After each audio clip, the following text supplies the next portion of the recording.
Hi, my name is Jen Harris, and I'm from an organization called the Waterford Sustainable Living Initiative, otherwise known as SHLI. Does anyone know what the word SHLI means in Irish?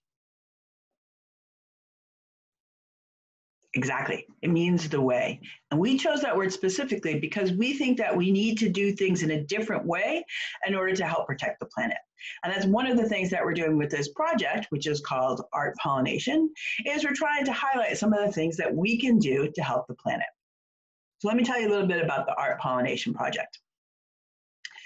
So in the Art Pollination Project, we're going to learn some things about plastic, and we're going to learn some things about oceans, and we're going to learn some things about the animals that live there. And that's going to be me. I'm going to be talking to you about those things. And then your job is that you're going to design an animal, a drawing of an animal, either a sea turtle, an octopus, a sea lion, or a whale. And you can either use the templates, the drawings that I've given your teacher, or you can design your own, completely up to you. And this is the really exciting part, there are two artists that are working with this project, and they're going to take your drawing. Now, not every drawing, because we can't do every drawing. So what we're going to have to do is we're going to have to somehow choose one drawing per class. And so either what we're going to do is everyone's going to do one, and we're going to have a little art competition and decide which one is the best one. Or maybe you'll work in groups, and then you as a class will decide which one is the best one to go forward. Or maybe you'll work all together and design one and send it in to us. Either way, you guys decide how you want to do that. Let us know. That'll be fine. So the artists are going to take your drawing, and they're going to turn it into a sculpture. Right there, that's really cool. But the thing about the sculpture that's fun is that it is going to be made out of two different types of plastic that we've been collecting since like April or so when we started thinking about this project. Now, the first part of these sculptures is that they're going to be made from eco bricks. And this is an eco brick made from an old Innocent Smoothie bottle. You can see Innocent Smoothie up there, maybe. This is orange juice because my daughter loves the Innocent Smoothie orange juice. And so I have to buy her this in this plastic bottle all the time. So anyway, so you get these, you have to clean out your plastic bottles really well. And the reason why is if you don't clean them out, or if you leave them wet, you have to like clean them and then like put them like this so that they dry out. If you don't, then stuff that if there's little food bits or juicy bits that are left in there, those will start to decompose. And when those start to decompose, they'll release methane. And methane is one of the gases that contributes to greenhouse gases to global warming. So we want to not do that. And the other thing that's bad, and teachers, please fact check me on this one because I'm not 100% sure I'm right, but I believe that if you trap any sort of gas in an airtight container like this, like so if there's gases in there and you have to seal it up and it stays in there too long, then it could explode. I could be wrong about that. That sounds very dramatic. So teachers, I want you to tell your class right now whether or not I'm right or wrong. Okay, I can take it either way. All right, so anyway, back to the eco bricks. So we're gonna make these eco bricks. Now the eco bricks themselves, what you do is you take the really soft plastic. So this thing, right? These types of plastics, you hear that? The crinkly ones, those aren't recyclable here in Ireland. Now, in other parts of the country, if you clean them off, like in Germany, they will recycle these, but in Ireland, we don't. And I'll talk to you in a little bit about what we do and do not recycle here in Ireland. But anyway, these are not recyclable, so these have to go into the bin. So with the eco bricks, is you take these plastics that are soft plastics or crinkly, so a little piece of like sandwich wrap, like the stuff you put on like a sandwich you get from a to-go shop. Anyway, all that stuff doesn't get recycled. So you put it into your eco brick. Now, I usually do these in my kitchen, and I have a wooden spoon handle that I tamp it down with, but this pen is going to work fine. Yep. And you just push it in. Now, you will be amazed at how much plastic you can fit into one of these eco bricks. So this one looks pretty full, right? It's all fill up. It's not. There's loads more plastic that can go into this. So if you can feel like, see how that moves a little bit? That means it's not ready, and it can take a lot more plastic. when the eco brick is full, first of all, it's kind of heavy. And also the sides, like you can't bend the sides, and that's when you know it's done. And then it's actually strong enough to build stuff out of. And there are all these, if you're feeling, if you really want to like learn some more about it, you can go online on the internet, and there are lots of examples of people building stuff like homes, or I'm going to make some raised beds for gardening for next spring if I have enough after this project is over. So you can make a bunch of stuff with them. Anyway, so we are going to use these to make the structure of the sculptures. Then, when that's done, and we've got the sculpture, we are going to decorate based on your design with these little pieces of plastic, right? So these are basically drinks lids, is mostly what these little plastic things are. And people all over Waterford County have been collecting these for months. And, you know, we get these big bags from Tidy Towns committees who have picked them all up because people just, for some reason, throw them on the ground. Don't do that. So we're going to make a mosaic. Do you guys know what a mosaic is? That's when you take, like, sometimes you see it made done with glass, or you could paint a mosaic. In our case, we're going to use little plastic pieces. And it's when you use all these different colors of whatever material you're using to make the mosaic to decorate it. So that's what we're going to do. So we've got all this reclaimed material that would normally go into the waste bin that we're going to use to build your sculpture. And now the other fun, cool thing about the sculpture is, okay, so let's say, for example, you're doing the sea turtle one, right? So here you get the sea turtle and you've got sort of the flatter bit on the back. So on that flatter bit, we're going to leave the artists are going to leave like a hole where we can put dirt and we can plant flowers in there. And the flowers that we're going to use are pollinators, which means that they're nice for bees and for butterflies to help then with the plants. And some of the flowers that we plant in the sculptures are going to be in bloom now. Some will come up in the spring, and some will be perennials, and so they'll come up year after year, and hopefully be a really nice thing to look at. Okay, so the artists.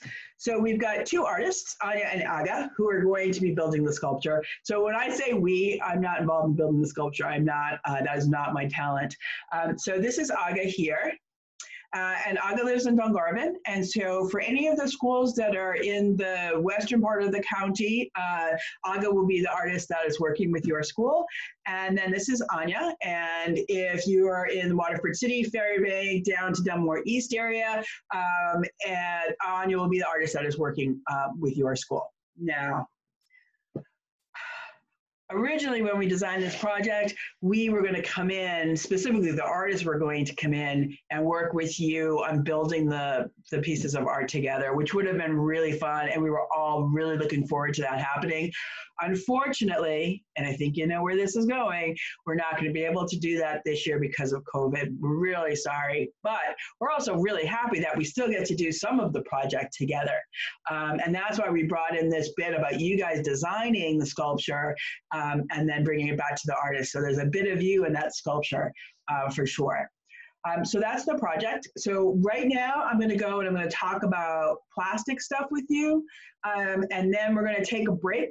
And then the second video is going to be about the animals, that the sea turtle, octopus, sea lion, or whale. And then about the art competition itself. Okay, so we're going to take a 3-second break. And we'll move on and talk about the problem with plastics. So did you know that all the plastic we have ever made still exists? That's right. So we didn't invent plastics until about 1900, which is about 120 years ago.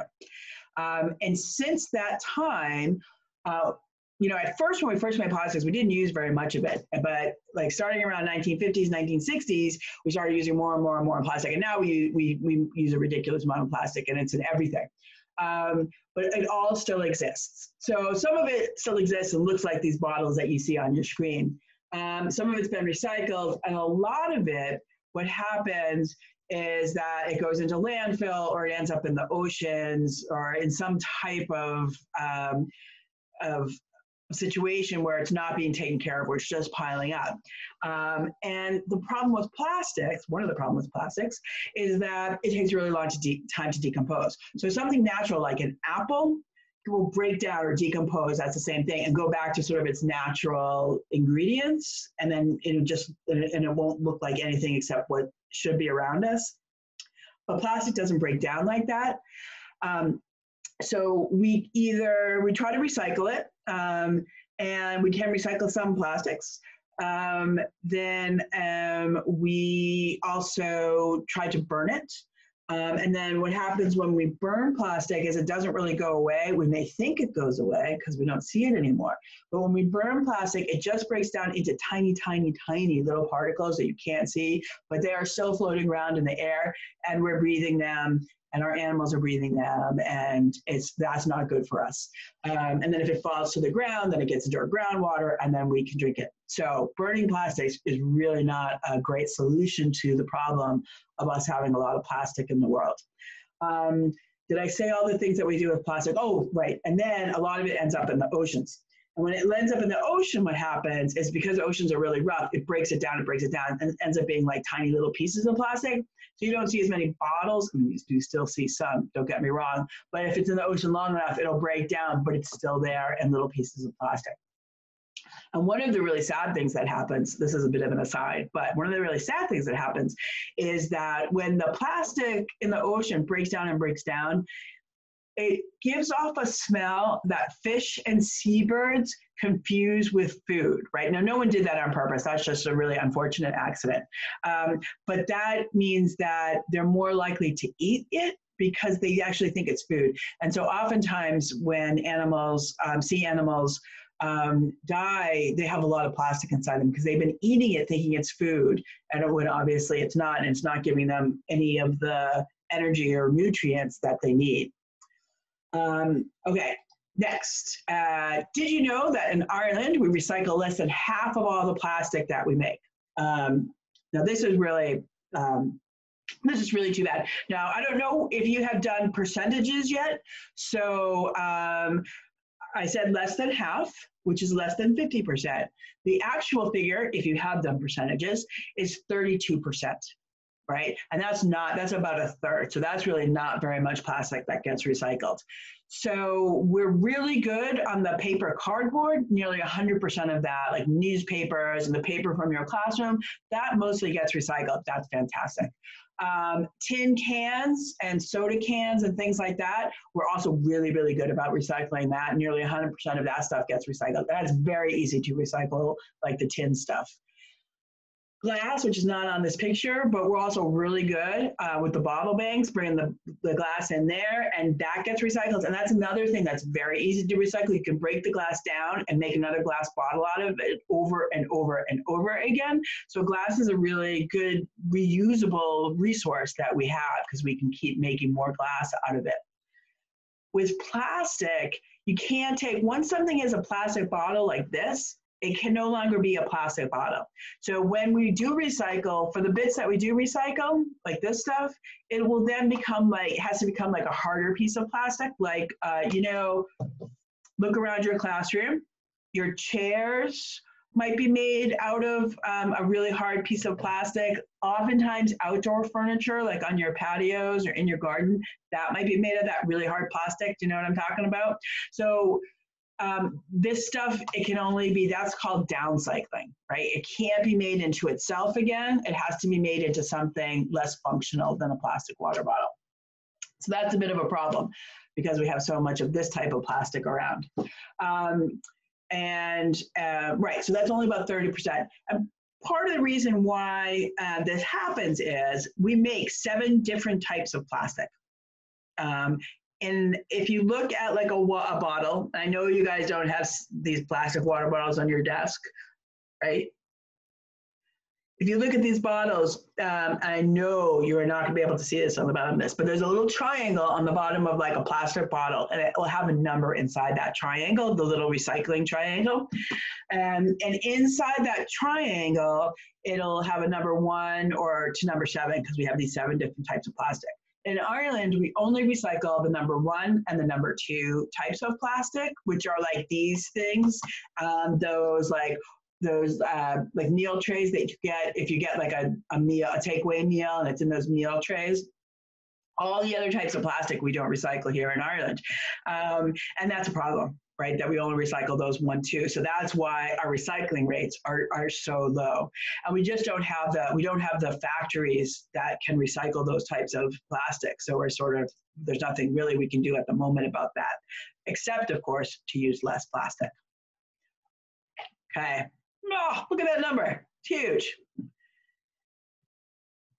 I hope I did that right. I think that's 8 billion kilograms. Anyone want to guess what 8 billion kilograms is talking about? That's the amount of plastic that the scientists estimate is in the ocean at the moment. That's a lot of plastic, a real lot of plastic. And so we need to figure out 2 things. One is how to try to get that plastic out of the ocean. And people are at this all the time. Like, scientists are super smart, really. If go be a scientist. They are super smart and they get to do all sorts of really cool stuff. So they're trying to figure out how to get that plastic out. So they're inventing machines that can pull it out. There are people that are working on inventing these little like microbes that go around and eat the plastic to get it out. Like they're thinking about all sorts of different stuff. Nothing that's working really well at the moment, but they're on it. The other thing we can do besides trying to figure out a way to get the plastic out of the ocean is make sure that no more plastic goes into the ocean. And I think that that's really important. And that's just about cutting down the amount of plastic that we use regularly. Right. Did you know that we make over 1 million plastic bottles every single minute? Every single minute. Every single minute. Let's think about that. 1 million every single minute. That is so many plastic bottles, and most of that is for drinks bottles that you can see there on the screen. That is so many, and since they don't decompose and we can't recycle them all, they're just like piling up places, in landfill places mostly, right? So this is a real problem, and this is one thing that there's no reason for any of us ever to drink out of a single-use plastic water bottle like this ever again. If you want like a soda, you can I have my props here, you can get a tin can that we know we recycle, and it's very easy to recycle. Or you can use a reusable bottle. And this particular reusable bottle is from the Plastic Free Waterford campaign, which is a campaign that my organization works on a lot. And this particular Plastic Free Waterford water bottle is sitting there on a desk in Uganda, and someone sent me the picture, and I thought that was really nice. So there it is. It looks a little dented up, but there it is in Uganda. There's loads of reusable water bottles that you can buy in your stores right here. I'm sure you've got a few at home as well. A regular old drinking fountain. When I was growing up, we called them bubblers. I think we call them drinking fountains now, or a simple old just glass of water from the tap. Now I know you can't do that in school, but you get the point. Reusable bottles, I think, are the way to go. And this is my last slide for this part of the presentation. Did you know how long it takes? Do you know how long it takes for plastic to go away? It varies from different types of plastic. Like the plastic fishing line, that really thin stuff, which you think would break down easy, actually doesn't, because in order for it to be strong enough to hold a fish, it's like plastic around plastic, and it doesn't break down. It doesn't break down at all. And that takes like 650 years. They think, because they haven't had it for 650 years, they're not 100% sure, how long it's going to take to break down, but they're guessing 650 years for that. Plastic bottles, 450 years. The balloons, the balloons that are sort of like that, they almost look like they're tinfoil, they're kind of crinkly. Those never decompose. Once those exist, they will always exist. And so really, we have to start thinking about, when we're deciding whether to use something that's plastic, is whether we really need to, or can we find a way to avoid buying a new piece of plastic? Can we reuse something that we already have for that process? Okay, So that's it for me. Now, if you have any questions, since I'm not live and I can't take them right now, but I want you to ask your teacher and have teacher write them down for me or keep track of them for me and then email them to me. And then I will come back and I will have all the answers to your questions. And that would be really fun. And maybe if we're lucky, we can try to set up a Zoom so I can see you in person. I think that would be great fun. All right, I'll be back to you to talk about the animals later in the week.